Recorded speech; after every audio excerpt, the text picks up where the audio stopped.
What's going on, y'all? It's Cool Colas here, and I got another cool video for you.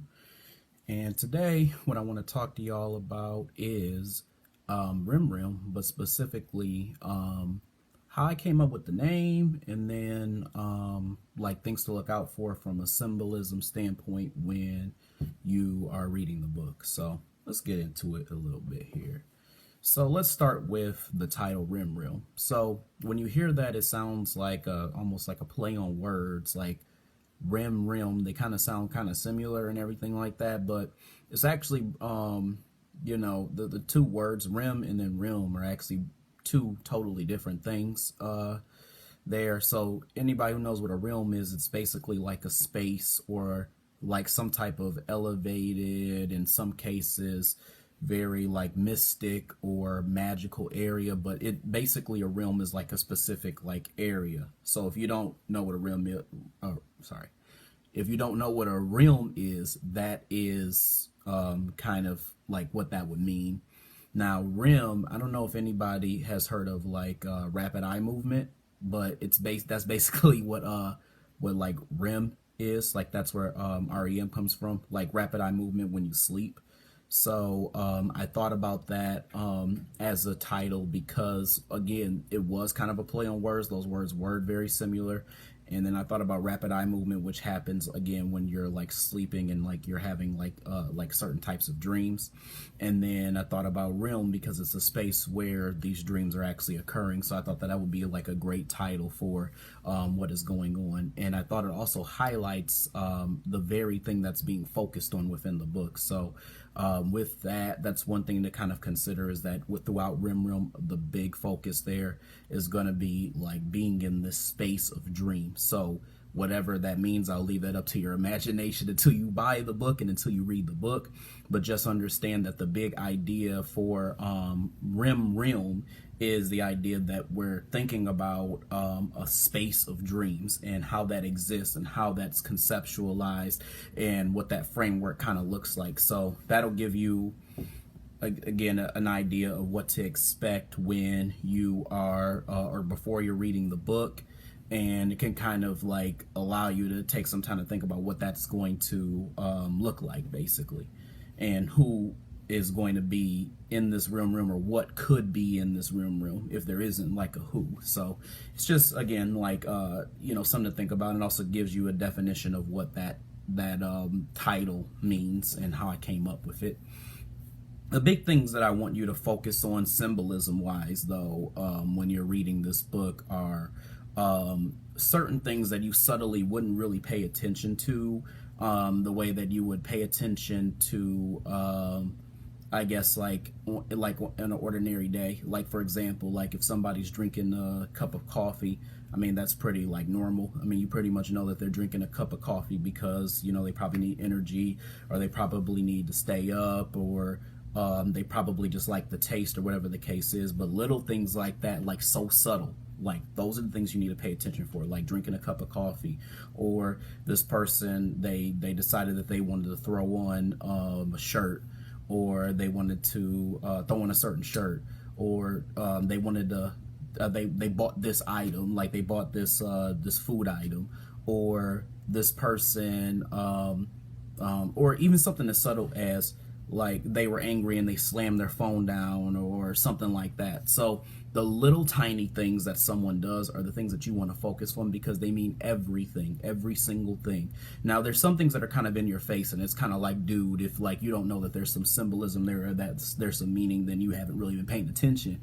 But I want to say that like the very little things that you would least expect to have some type of symbolism to them, they do.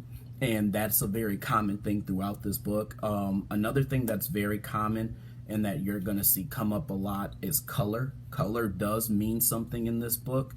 You want to pay attention to what color certain people are wearing, or why they're wearing certain colors, because that also like is very important to like just meaning wise and symbolism wise. And there's definitely like a rhythm to why certain people are wearing this, or why somebody appears this way in this color, or so on and so forth. So that's another thing to kind of like pay attention to. Also, too, just pay attention to the main character of this book. So what I mean by that is pay attention to the main character down to a science, like literally every little thing that this person does. Pay attention to, from the way this person again dresses, the colors, the color scheme, mannerisms, like the things that this individual values. Those are also very symbolic, and they're also very I would say they're very important things that will help you to understand why the book is being written the way that it's being written. And it also like helps you to kind of understand what's all happening. I think that you have to almost look at this book in a kind of like a two-tone sense. And what I mean by that is you have to see what's going on from a from a realistic standpoint, and see what's going on from like a dreamer standpoint. You have to kind of I guess like put your head together to see how that's really like connected. Like put your put your thoughts together and see how like dreams and reality are connected in a way. And I think this I almost said this dream, this book is going to kind of bring that out. So I would just pay attention to those things as well too. Again, there's a lot of like content, there's a lot of symbolism, there's a lot of things that are going on. It's so much that it's not overwhelming, but there's so much content in this book. It may feel like it's probably overwhelming because there's a lot. This book is, if you did not know, and if I have not said it on any other video, this book is 421 pages long. So I mean, like, we're talking about a Harry Potter sized book. And there's a lot of things that need to be talked about, and things that need to be done, and things that are interesting that are going to happen all throughout this book. And you just got to really pay attention to all of the little tiny things that are happening, and like not ignore them. And again, like this book is. There are some things that are in your face, but there's some things that are not very clear. So what I'm really talking about right now are the things that aren't necessarily so clear, but they help you to kind of just understand the flow of what's going on, even if it doesn't make sense. Because we all know that, when it comes down to dreams and things like that, the dreams that we actually have when we like go to sleep at night, they don't make no sense.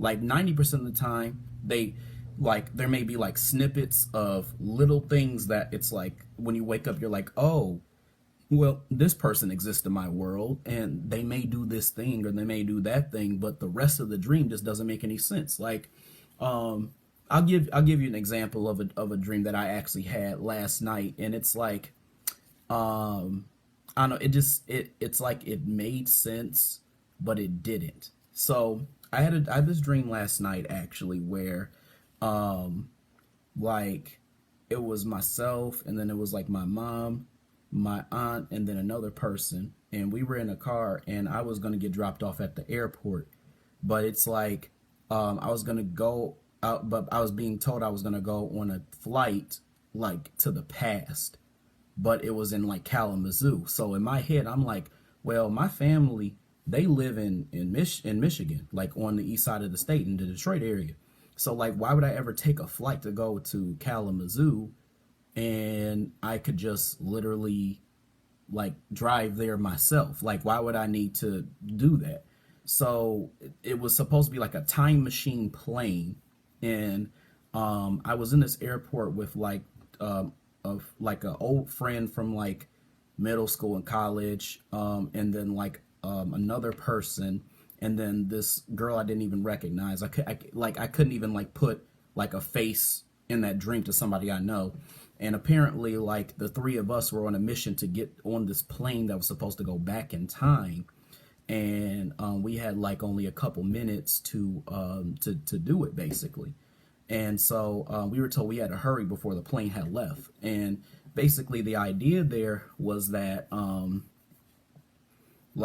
well, I guess the reason why I said that I kind of understood what was going on here a bit was they said, like, the zoo has become popular. Like the screenplay, the zoo that I've been writing has become popular.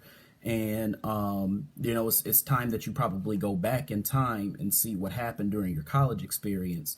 And you know, you can probably put some things like into your next screenplay from the past, you know, when you go experience it. So I'm sitting there and I'm looking and I'm like, well, this kind of makes sense because I was thinking about writing the zoo. I have been like, you know, talking about it with people. I have been putting a lot of focus and a lot of energy into it.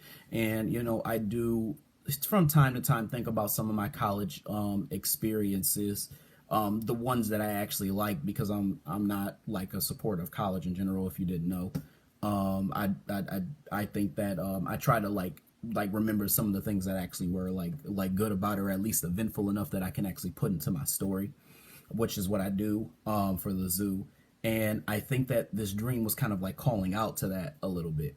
So like that was really like obscure because like even when I was in the airport, I don't know if you all ever played like Super Smash Brothers or whatever, but like there's this character in Super Smash Brothers, and he's like another Nintendo character. His name is Captain Falcon, and for some reason, like the Captain Falcon theme song and like the F-Zero video game series that he's from, like was like playing as I was like running in the airport trying to find like this plane that's supposed to go back in time. And I'm like, where in the hell did that come from?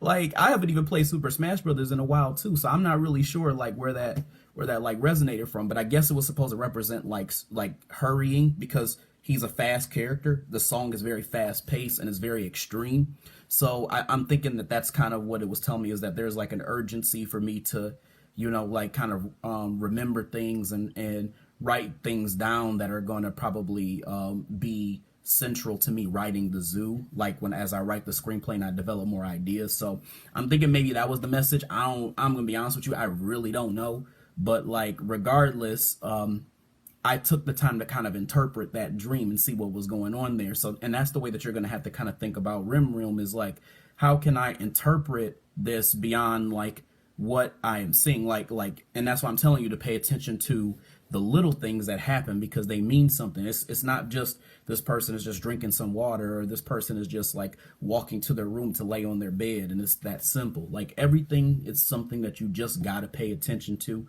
if you want to be able to make sense of what's going on, and if you want to be able to understand like and get your own perception of what may have been going on there and may have been taught there. So that's pretty much that. Anyway, I hope you all enjoyed this video. Just want to give you all like a little quick, you know, idea of where my head was at with the title of REM Realm, and also to the symbolism that was embedded within the book prior to you having a chance to actually read it. But anyway, there will be a lot more content to come. I hope you guys have a good night, and I will talk to you all later. Peace.